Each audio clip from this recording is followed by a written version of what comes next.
ഭണ്ഡാസുര വധം എന്നുള്ള പ്രകരണമാണ് നമ്മളിപ്പോൾ ശ്രവിച്ചുകൊണ്ടിരിക്കുന്നത്. ശ്രീ ലളിതാ സഹസ്രനാമത്തിൽ വളരെ ചുരുക്കത്തിലാണ് ഇത് വർണ്ണിക്കപ്പെട്ടിട്ടുള്ളത്. നമ്മുടെ ഭാരതത്തിൽ ക്ഷത്രിയന്മാർക്ക് മദ്യം, മധു ഇത് രണ്ടും അനുവദിച്ചിട്ടുള്ളതാണ്. അവർ പല സമയത്തും എത്ര നേരം യുദ്ധമുണ്ടാവും എന്നുള്ളത് പ്രവചനാതീതമാണ്. അത് നമ്മുടെ കയ്യിലല്ല, അത് ശത്രുക്കളുടെ കയ്യിലാണ്. എത്ര കഠിനമായിട്ട് പൊരുതണം, എത്ര നേരം അവർ ചില സമയത്ത് ഭക്ഷണം കിട്ടിയെന്നിരിക്കും, ചില സമയത്ത് ഭക്ഷണം കിട്ടിയില്ല എന്നിരിക്കും. എന്നാൽ യുദ്ധം ഇടയ്ക്ക് വെച്ച് നിർത്താൻ പറ്റില്ല. അവർക്ക് അവരുടെ കർമ്മം,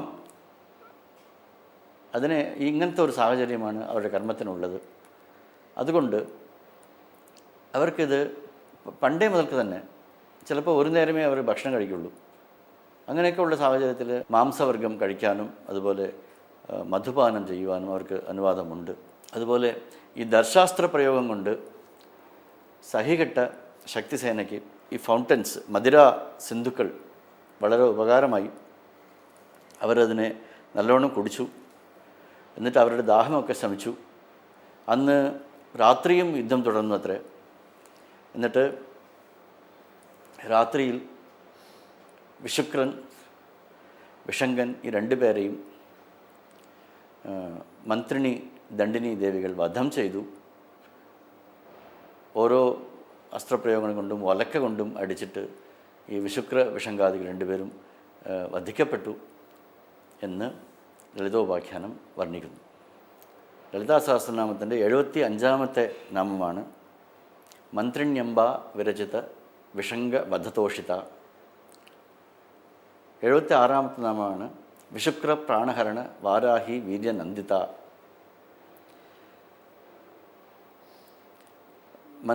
മന്ത്രിണി ദേവി വിഷങ്കനെ വധിച്ചു. അതിൽ വളരെ സന്തോഷിച്ചു ദേവി എന്നും, വിശുക്രൻ്റെ പ്രാണഹരണം ചെയ്ത വാരാഹി ദണ്ഡനാഥയുടെ വീര്യത്തിൽ നന്ദിതയാണ്, സന്തോഷിച്ചു ദേവി എന്നുമാണ് ഈ രണ്ട് മന്ത്രങ്ങളും വിശുക്ര വിഷംഗ വധത്തെ പറ്റിയിട്ട് പറയുന്നത്. ബ്രഹ്മശിരസ് എന്നുള്ള അസ്ത്രം കൊണ്ടും വിഷങ്കനെയും, കലപ്പ ആയുധം കൊണ്ട്, ഹലായുധം കൊണ്ട് വിശുക്രനെയും മന്ത്രിണി ദേവിയും ദണ്ഡനാഥാദേവിയും വധിച്ചു എന്നാണ് ചുരുക്കി പറയുന്നത്. ഈ രണ്ടുപേരുടെ പരാക്രമത്തിൽ ദേവി വളരെ സന്തുഷ്ടയായി. അതിനുശേഷം എല്ലാവരും മരിച്ചു കഴിഞ്ഞിരിക്കുന്നു. ഈ പിന്നീട് ഭണ്ഡാസുരൻ്റെ വിലപനമാണ് കേൾക്കുന്നത്. ഇത്രയും പേര് മരിച്ചു, ഇനിയിപ്പോൾ നമ്മൾ ഒറ്റയ്ക്ക് രാജ്യമുണ്ടായാലും അവരെ എളുപ്പത്തിൽ എനിക്ക് കൊല്ലാൻ സാധിക്കും, പക്ഷേ അതുകൊണ്ട് കാര്യമൊന്നുമില്ല. ഈ അസുരകുലത്തിന് നാശത്തിൻ്റെ വേള വന്നു എന്നാണ് തോന്നുന്നത് എന്നൊക്കെ പുലമ്പി. കുടിലാക്ഷൻ എന്ന് പറയുന്ന സേനാനായകനും എത്രയോ അക്ഷൗഹിണി സേനകളുമാണ് ഭണ്ഡാസുരൻ്റെ കയ്യിലുള്ളത്. ഇവരുടെ എണ്ണത്തിന് ഒരു കൈയും കണക്കും ഇല്ല എന്നർത്ഥം. വീണ്ടും അവൻ തന്നെ ധൈര്യപ്പെടുത്തിക്കൊണ്ട് യുദ്ധത്തിന് പുറപ്പെട്ടു. ചിലർ പറയും കഴിഞ്ഞ ജന്മങ്ങളിൽ ദേവിയുടെ ഭക്തനായിരുന്നു, എന്തോ ഒരു മഹാപരാധം ചെയ്തു, അങ്ങനെ അടുത്ത ജന്മത്ത് അധികം ദീർഘിക്കാതിരിക്കാൻ അയാളുടെ പുണ്യബലം കൊണ്ട്, കൂടുതൽ ആയുസ്സുള്ളതുകൊണ്ടും കൂടുതൽ കാലം ജീവിക്കാതിരിക്കാൻ വേണ്ടി അസുരജന്മം എടുത്തു. എന്നിട്ടൊരു ചെറിയ കുട്ടികളൊക്കെ തൻ്റെ പരാക്രമം തൻ്റെ അമ്മയെ കാണിക്കും. തനിക്ക് അറിയുന്ന കാര്യങ്ങളൊക്കെ അമ്മയുടെ മുമ്പിൽ പ്രദർശിപ്പിക്കും. ഏതെങ്കിലും പാട്ടറിയാമെങ്കിൽ അത് അമ്മയുടെ മുമ്പിൽ പാടി കാണിക്കും. നൃത്തം അറിയാമെങ്കിൽ അത് അമ്മയുടെ മുമ്പിൽ ആടി കാണിക്കും. അങ്ങനെ ഭണ്ഡാസുരൻ തൻ്റെ പരാക്രമം ദേവിയുടെ മുമ്പിൽ കാണിച്ചതായിട്ടും, ദേവി ഒരു അപ്പക്രീഡ എന്നൊക്കെ പറയും, ഒരു കുട്ടിക്കളി പോലെ.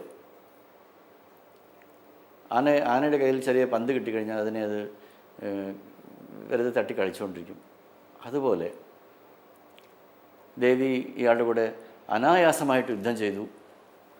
എങ്കിലും അയാളുടെ പരാക്രമം അയാൾ കാണിക്കാൻ മടിച്ചില്ല എന്നൊക്കെയുള്ള രീതിയിലാണ് 1000 അക്ഷൗഹിണി സേനകളോടും 1000 സിംഹങ്ങൾ പൂട്ടിയ ഒരു രഥത്തിലാണ് അയാൾ വരുന്നത്.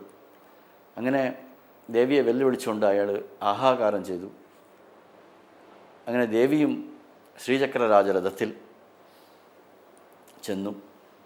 ഭണ്ഡസൈന്യ വധോദ്യുക്ത ശക്തിവിക്രമഹർഷിത എന്നൊക്കെ പറഞ്ഞ് ദേവിയുടെ നേർക്ക് ഭണ്ഡാസുരൻ ചെയ്യുന്ന യുദ്ധവർണ്ണനയാണ് പിന്നെ ഇവിടെ കാണപ്പെടുന്നത്. ശ്രീ ലളിതാ സഹസ്രനാമത്തിൽ ഭണ്ഡാസുര വധം സംബന്ധിച്ചിട്ടുള്ള വിഷയങ്ങളാണ് നമ്മൾ കേട്ടുകൊണ്ടിരിക്കുന്നത്. ഇനി വരുന്ന ദിവസങ്ങളിൽ കൂടുതൽ വിവരങ്ങൾ കേൾക്കാം.